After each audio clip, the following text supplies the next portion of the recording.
China, the Chinese chicken. You have a drumstick and your brain stops sticking. Hello everyone, this is China Chicken and welcome to my review of Hard Knocks Training Camp with the Buffalo Bills episode 2. So I'm excited to get into this with you guys. Let's go. Started off with a cold open from head coach Sean McDermott where he was going over a story from his college days, and an assistant coach came in the meeting room and threw a chair through the window, and he thought everything was going to be so intense at practice and all the meetings and everything.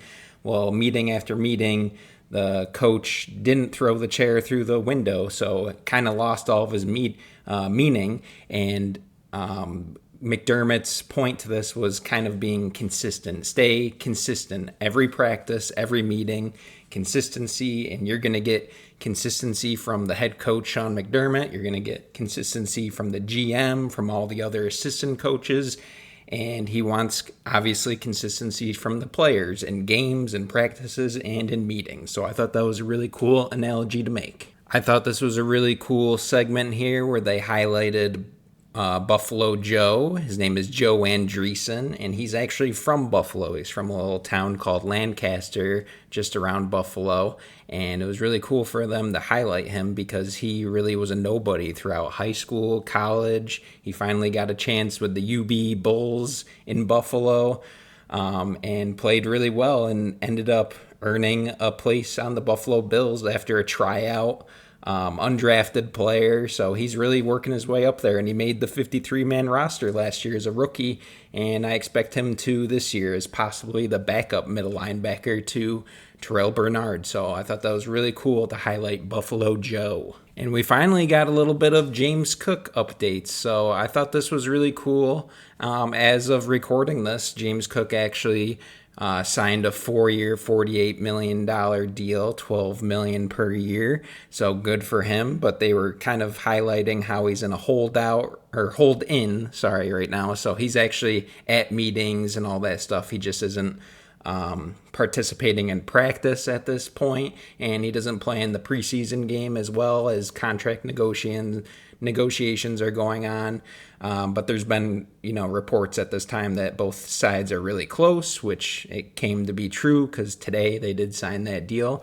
So good for James Cook, and I like them highlighting James Cook finally in this. It's probably hard to get cameras on him. He's a very quiet guy, but he's a really good guy. He's a really great player for this team. He had that touchdown in the AFC Championship game, which I bet really earned him this contract. I know it's just one touchdown, but it's really important to get these touchdowns against especially the Kansas City Chiefs and in huge moments in the playoffs like the AFC Championship game. And we all remember that touchdown of him reaching over. I think it was 4th and 1, so if he didn't get it, it was going to be a turnover on downs, so he had to get it. And he barely did and reached over the goal line. So that earned him his contract, in my opinion. And I thought it was also really cool them highlighting Ray Davis, who's the backup running back to James Cook. But they weren't talking about his running game, who he actually had a really good rookie year. But they were highlighting his kicking game. I guess he was a big kicker in high school and, also a running back in high school, but was able to make some 50-yard field goals in high school. And at this point, Tyler Bass is hurt, so they need a kicker possibly for the first preseason game. So, they're like, oh, let's test out Ray Davis and see if he can get some field goals in here for practice and then maybe kick an extra point in the preseason game, which he ends up doing, and he makes it. But, it's just a good idea to have someone there because you're not going to carry 2 kickers. And what happens if your kicker goes down in the middle of a game? You got to have a backup kicker at some point, or you're going for 2 on every play or whatever. So, yeah, you're going to need someone as an emergency kicker. So it was kind of cool for Ray Davis to get highlighted and get his first NFL extra point, even though it was a preseason game. So good for Ray Davis. And I always like getting little moments here of Joe Brady coaching up players, and he was coaching up KJ Hamler here, just telling him what he did right on that play, what he did wrong on that play. And I could just imagine him throughout the entire day after every practice play, pre-play, post-play, kind of talking to every player and saying, hey, here's what you did right, here's what you did wrong, here's what you can work on, and just keep working. So I thought it was really cool to highlight Joe Brady having a moment of coaching here. This part had me laughing really hard. And the last episode, they highlighted this KJ Hamler, wide receiver, scootering around with like a little mini scooter. He's a small guy, so it's just kind of funny seeing a small NFL player on a small scooter. But here he is in this episode at St. John Fisher College with a brand new scooter, and look at that, it's a big boy scooter too. So he's scootering around the hallways, and this athletic trainer tells him, oh, he should get a bell on it, and he notices that the scooter does have a bell on it, so he's ringing the bell, riding around the halls, ringing the bell. I just thought that was great for KJ Hamler. I love this guy. He's such a funny guy. I can just tell he's one of those guys in the locker room that's, there for comedy, and I know he's a great player too, but I really don't think he's going to make the 53-man roster. I'm sure he'll be on the Bills practice squad as the season goes on, and if if a wide receiver goes down, he might be next man up to take that spot. So really important guy to have in the locker room, lighthearted comedian in the locker room. So I thought that was really funny. Here's a clip of head coach Sean McDermott giving Marv Levy, the coach from the 90s that went to 4 straight Super Bowls, lost them all, but he still went there all 4 times. He calls Marv Levy on his birthday, and it's actually his 100th birthday. So that's pretty crazy that he made it all the way to 100. So Sean McDermott's calling him and wishing him a happy birthday. I thought that was a really touching moment. Here we got some clips of the backup quarterbacks competing against each other. They got Mitchell Trubisky, Shane Buechele, and Mike White. They're all competing to be backup quarterback. I really think the Bills are only going to take 2 quarterbacks onto the 53-man roster. Obviously, Josh Allen is the first, and then they got the other 3 fighting for a backup spot. I do think Shane Buechele is probably just going to be a practice squad quarterback, but then they also have Mitch Trubisky and Mike White kind of competing for the second string quarterback. And I think obviously one of those 2 guys are going to win the job, and they both look like they both have a good shot of making that job. But Mitch Trubisky has been here a couple of years with Josh Allen. He's really good friends with him.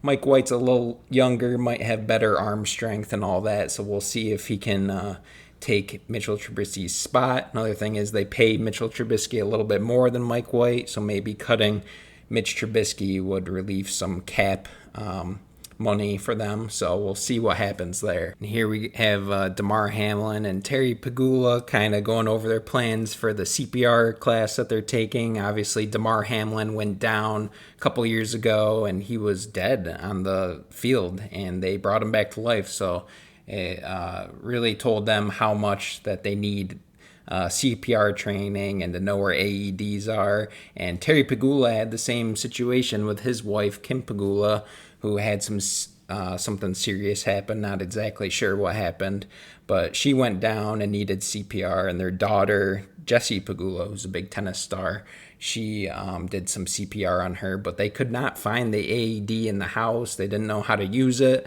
So it's just huge to have this type of training in the house. You never know when a family member is going to go down or someone you don't even know. So you need this training in the future. So I thought that was really cool to highlight this moment. And here we go. We got the boys back in Buffalo taking on the New York Giants for the first preseason game. And we got Joe Shane coming back to meet Brandon Beane, which we knew Joe Shane was an assistant GM with the Buffalo Bills a few years ago.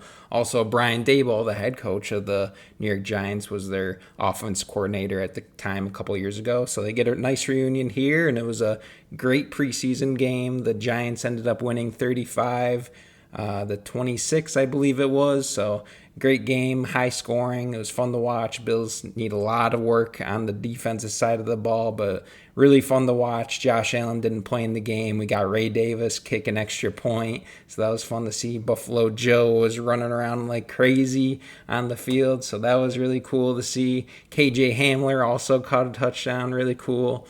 So yeah, that was the first preseason game, and that was the end of the episode for episode 2. not a whole lot of, drama so far in the series. I think they were hoping to get some more drama, maybe with the James Cook stuff, but obviously that stuff is taken care of itself, and he signed that contract, so I'm happy about that. I'm actually happy that there's no drama. I don't want any storylines distracting them this season for their Super Bowl run here, but yeah, anyways, let me know what you guys think down in the comments section below about HBO's Hard Knock series so far. Really love it so far as a Buffalo Bills fan. Not sure if you guys would love it being a fan of other team, but just let me know what you think down below. Leave a like, subscribe, and have a great day, everybody. Chickadee China, the Chinese chicken. You have a drumstick